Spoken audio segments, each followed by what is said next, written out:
तो आज हम बायोलॉजी की क्लास शुरू करते हैं। तो बायोलॉजी का मतलब होता है, बायोलॉजी को हम हिंदी में कहते हैं जीव विज्ञान।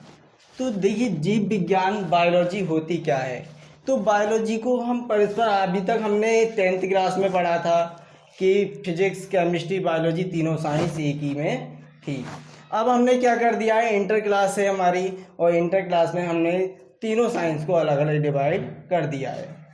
बायोलॉजी अलग सब्जेक्ट हो गया, केमिस्ट्री अलग सब्जेक्ट हो गई, और फिजिक्स भी अलग सब्जेक्ट हो गई।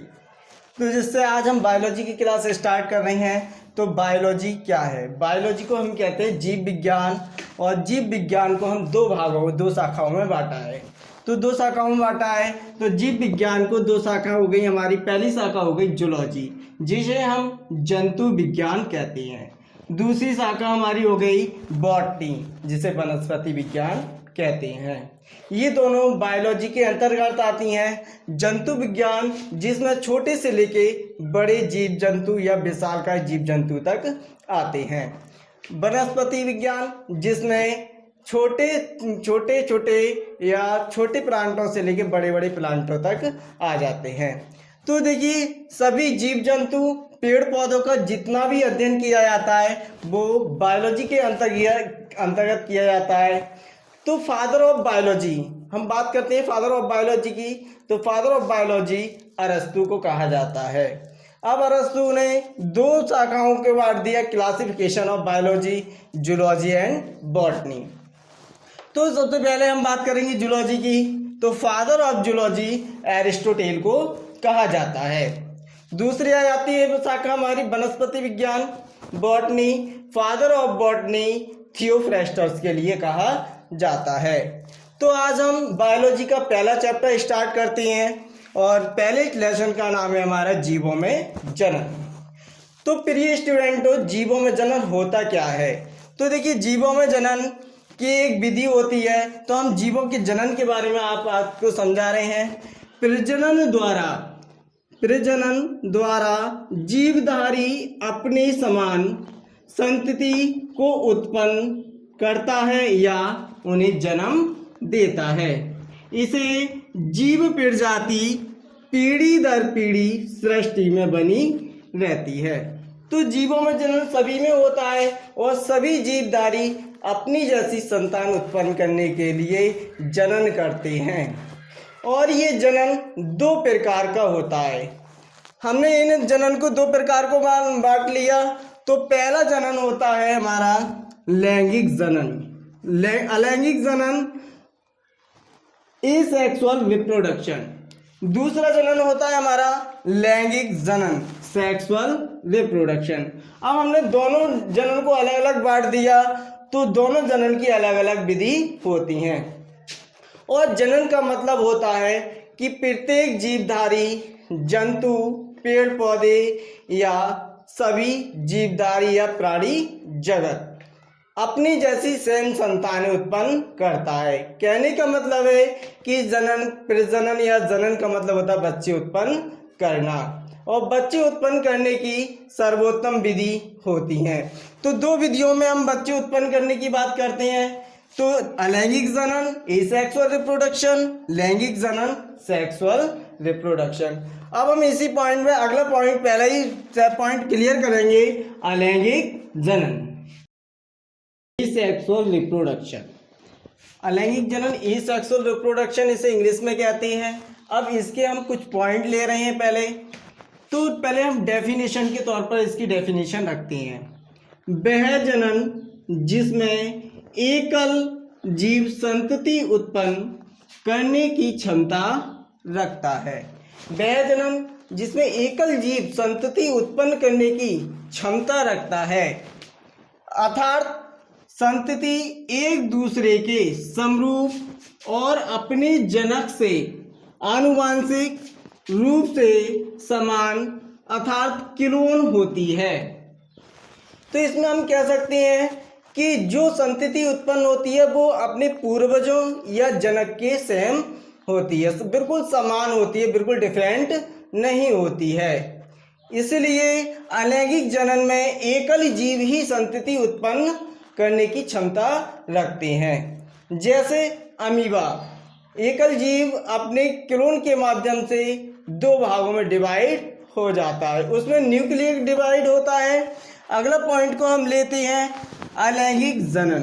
तो अलैंगिक जनन सामान्यतः सरल संरचना वाले, अलैंगिक जनन सामान्यतः सरल संरचना वाले जीवों में पाया जाता है, जैसे प्रोस्टेटा एवं मोनेरा संघ के सदस्यों में। तो जो अलैंगिक जनन है वो अपने पूर्वजों के समान ही होते हैं। जैसे हम किसी प्लांट की बात करें तो कोई भी आप प्लांट देख सकते हैं, जैसे हमने कायिक प्रवर्धन को लिया, जैसे हमने गुलाब को ले लिया। गुलाब है, हम उसकी कलम बनाकर उसे पृथ्वी में रोप देते हैं, जिससे उसका जो न्यू प्लांट होता है वो सेम गुलाब के तरह ही होता है। तो कहने का मतलब होता है अपने जनक के समान होता है। आनुवंशिक रूप से किसके, आनुवंशिक रूप से अपने जनक के समान होगा, चाहे वो कोई भी प्लांट हो जो अलैंगिक जनन को शो करता है। अब बात करते हैं अगले में पादप में। तो पादपों में कायिक प्रवर्धन, पादपों में कायिक प्रवर्धन, वेजिटेटिव प्रोडक्शन, कायिक प्रवर्धन, हम इसे शॉर्ट में हिंदी में कायिक प्रवर्धन भी कहते हैं, प्रोपोग्यूल्स द्वारा होता है। इसमें पादप का कोई भी भाग पौधे से पृथक होकर मतलब अलग होकर नया पादप बना लेता है। तो हम कायिक प्रवर्धन की बात करते हैं, पौधे का कोई भी भाग हो, जैसे चाहे उसकी टहनी हो, स्टेम हो, या हम उसकी जड़ से क्या है कुछ रूट को ले लें। तो इस प्रकार हम पौधे के किसी भी भाग को पौधे से अलग करके उसे पृथ्वी के अंदर रोप देते हैं। कहने का मतलब भूमि के अंदर रोप देते हैं या उसकी कलम बनाकर लगा देते हैं, जिससे पौधे के किसी भाग को, टहनी को अलग किया, हमने कलम बनाई और कलम बनाने के बाद हमने पृथ्वी में रोप दिया और उसके बाद उसमें हमने जल दे दिया, जिसके कारण क्या है वो न्यू प्लांट हो जाता है और नया पौधा जन्म ले लेता है। तो इस प्रकार रिप्रोडक्शन को हम वेजिटेटिव रिप्रोडक्शन, कायिक जनन भी कहते हैं।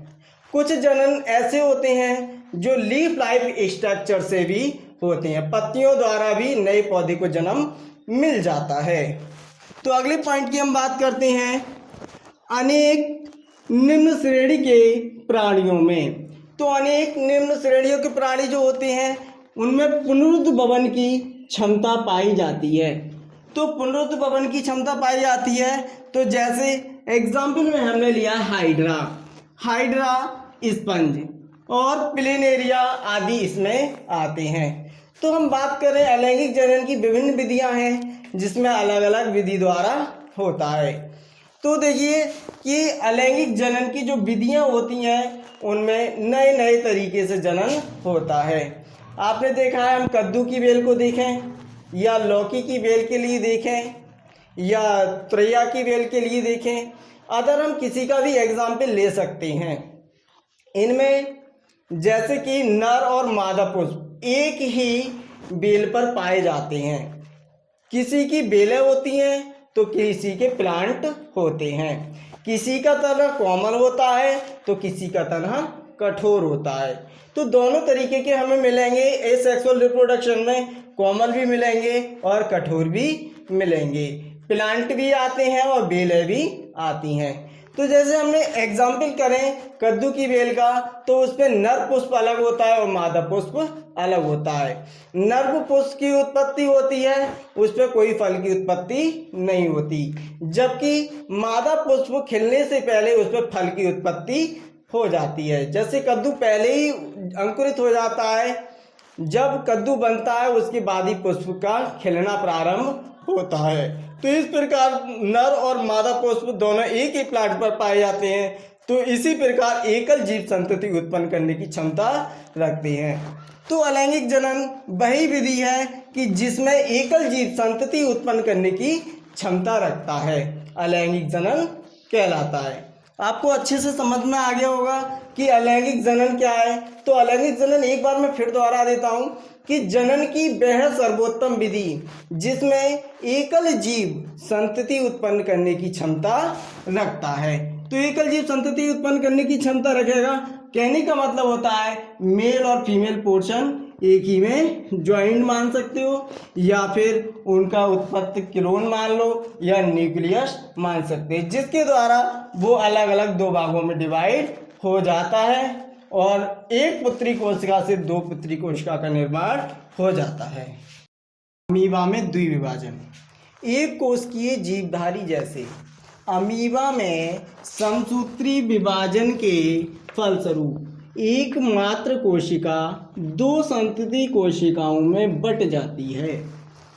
अनुकूल परिस्थितियों में पहले केंद्रक सूत्री विभाजन द्वारा दो भागों में बट जाता है। इसके पश्चात कोशिका द्रव्य खांच विधि द्वारा दो भागों में बट जाता है। इसके फलस्वरूप अमीबा की प्राकृतिक मृत्यु नहीं होती। तो देखिए हमने बताया बेटा अमीबा में द्विविभाजन। तो अमीबा में द्विविभाजन क्या है कि अमीबा एक सेल होती है, अमीबा में मात्र एक कोशिका होती है और ये एक कोश के जीव नाम से जाना जाता है। तो जिसमें एक सेल होती है या एक कोशिका होती है अमीबा कहलाता है। तो अमीबा हमारा क्या है, प्रोटोजोआ संघ का प्राणी है जिसे हमने फाइलम प्रोटोजोआ में रखा है। तो देखिए एक कोशिकीय, जिसमें एक कोशिकीय का मतलब हुआ एक कोशिकीय जिसमें एक कोशिका पाई जाती है, जीवधारी जिसमें जीवन होता है और एक कोशिकीय जीवधारी जिसे अमीबा में जीवन होता है। तो उसी के फलस्वरूप अमीबा में सूत्री विभाजन होता है। कौन सा विभाजन होता है, सूत्री विभाजन। तो सूत्री विभाजन होता है तो उसके फलस्वरूप जो मात्र कोशिका होती है वही क्या है, दो भागों में बट जाती है। जब दो भागों में बटेगी तो सबसे पहले हमारा केंद्रक दो भागों में डिवाइड होता है। जब देखिए इसमें केंद्रक दो भागों में डिवाइड होता है तो हम सबसे पहले डायग्राम पर आ जाते हैं। पहले देखते हैं अमीबा की संरचना, स्ट्रक्चर ऑफ अमीबा। तो अमीबा में देखिए जो बूंद की रूप भरा हुआ है यह सेल वॉल जिसे साइटोप्लाज्म कहते हैं। इसके अंदर एक आपको दिखाई दे रहा है ये गोला सा, ये क्या है, न्यूक्लियस है। उसके बाद जो अंदर है वो साइटोप्लाज्म भरा हुआ है, ये सेल वॉल हो गई, आउटर सेल वॉल जिसे बाहरी कोशिका सेल वॉल कोशिका भित्ति कहते हैं। अब हमने देखिए अगला डायग्राम देखा है, उसमें भी क्या है, अमीबा की स्थिति जनन स्थिति में है, उसकी आकृति कुछ बड़ी हुई है।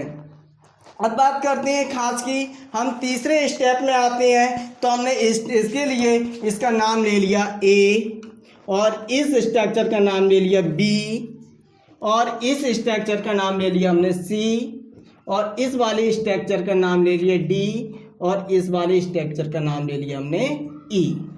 तो हमने 5 भागों में ये डिवाइड किए हैं, इसके 5 स्ट्रक्चर हो गए। तो देखिए ए स्ट्रक्चर में इसमें साइटोप्लाज्म सारी चीज़ अमीबा की दी हुई है। दूसरे स्टेप में हमने देखा है साइटोप्लाज्म वगैरह अमीबा के अंदर है और केंद्रक थोड़ा बड़ा पहले के पीछे दूसरे में बड़ा होगा है। तीसरे स्ट्रक्चर में हम देखते हैं कि जो न्यूक्लियस है वो 2 भागों में हमें विभक्त बढ़ता हुआ दिखाई दे रहा है। डी पोजीशन में हमारा जो अमीबा है वो केंद्रक पूरी तरीके से 2 भागों में विभक्त हो चुका है और इसके बीच एक एपिकल खांच बनी हुई है। तो देखिए जब खांच की बात करते हैं तो हमारे इसमें भी लिखा हुआ है कि खांचों में बट जाता है। तो इसके पश्चात कोशिका द्रव्य खांच विधि। तो देखिए कोशिका द्रव्य मतलब ये भरा हुआ है इसके बीच में, तो ये क्या हो गया, कोशिका द्रव्य। तो कोशिका द्रव्य 2 भागों में बटा हुआ है और इसके बीच में ये खांच बन गई और ये दोनों न्यूक्लियस अलग अलग भागों में डिवाइड हो गई। अगला क्या है, हमारा ई स्ट्रक्चर है, जिसमें दोनों डॉटर सेल एक मात्र पुत्री कोशिका से दो पुत्री कोशिका क्या हो जाती हैं, अलग अलग हो जाती हैं, जिससे एक डॉटर अमीबा से दो डॉटर अमीबा सेल्स बन जाती हैं और जिससे एक अमीबा से दो अमीबा का निर्माण हो जाता है। इसी प्रकार हमारा जो अमीबा में जनन है वो कितने स्टेप में क्लियर हो रहा है, आपको दिखाई दे रहा है कि ए स्ट्रक्चर, उसके बाद बी स्ट्रक्चर, उसके बाद सी स्ट्रक्चर, उसके बाद डी स्ट्रक्चर, और ई स्ट्रक्चर में आकर एक पुत्री कोशिका अमीबा ने दो डॉटर पुत्री कोशिका या दो पुत्री सेल्स को डिवाइड अलग अलग कर दिया, और जिससे प्राकृतिक रूप से ये क्लोन के माध्यम से या न्यूक्लियस टूटने के माध्यम से ये दो डॉटर अमीबा सेल्स बन जाती हैं। अब बात करते हैं कि अमीबा जीवधारी। तो अमीबा जीवधारी है क्योंकि इसमें एक कोशिका होती है और ये तालाब के फ्रेश वाटर में पाया जाता है। क्योंकि हम अमीबा की स्थिति देखते हैं जहाँ पर कोई भी गड्ढा हो या रुका हुआ पानी हो, वहाँ पर अमीबा की उत्पत्ति हो जाती है।